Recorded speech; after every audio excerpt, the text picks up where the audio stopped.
To sai kuma makwabciyar kamarin Najeriya kan batun siyasa inda yayin da ake tunkarar zaben shugaban ƙasa a ƙasar 'yan takara na ci gaba da neman ƙuri'un jama'a don samun nasara. Wasu daga cikin batutuwan da ke jan hankali a yakin neman zaben da sun haɗar da lafiya da kuma shekarun 'yan takarar. Yayin wata ziyara da ya kai ofishinmu na London, Farfesa Usman Yusuf, tsohon shugaban hukumar inshorar lafiya ta Najeriya kuma na hannun daman Atiku Abubakar na PDP, ya bayyana wa Imam Sale cewa ɗan takararsu shine mafi dacewa da shugabancin Najeriya. APC kamar mota ce, direban ta a yanzu shine President Muhammadu Buhari, kuma motar nan rubabban mota ce, ba wani sabon direba da za a kawo mana. Bola Ahmed Tinubu matsalar mu da shi ba wai dan fatin shi ba kawai, ce wai Muslim. Addinin mu na musulunci ya ce mu yi adalci. Kristoci nawa ne a Najeriya? Kun yanke Kristoci?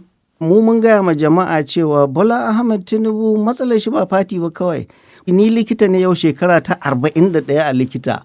Bola Ahmed Tinubu bai da ƙoshin lafiya da zai zama shugaban ƙasa. Amma ya ake kasan haka, Prof? Ka ga takardun lafiyar sani? Ai ba ma sai na ga takardu ba. Haji ma yanzu da gani na da kai na san kana da ƙoshin lafiya. Amma Bola Ahmed Tinubu mutum zama sai an riƙe ka, ta da kai sai an riƙe ka. Ya jama'a ina gaya ma balle gwamnonin Arewa. Gobe kiyama Allah zai tambaye ku. Kun san mutum bai da lafiya. Ku kawo mana shi. Baccin duk abin nan da kuka samu ciki.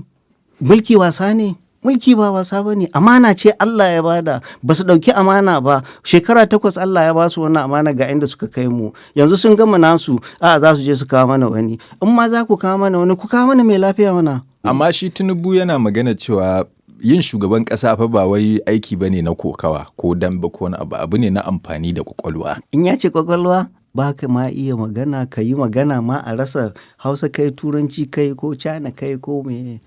Ni inda za su ji shawara ta wannan dattijo bai da karfin da zai shugabanci kasan nan. Atiku Abubakar in ka zauna kai mashi magana ya san abin da yake. An ga yakin neman zaben sa a jihohin Arewa, an ga yadda mutane ke taruwa. Professor, wannan baya razana ku mutanen Atiku? Haje ma. Wallahi wata rana ni tausayi yake bani.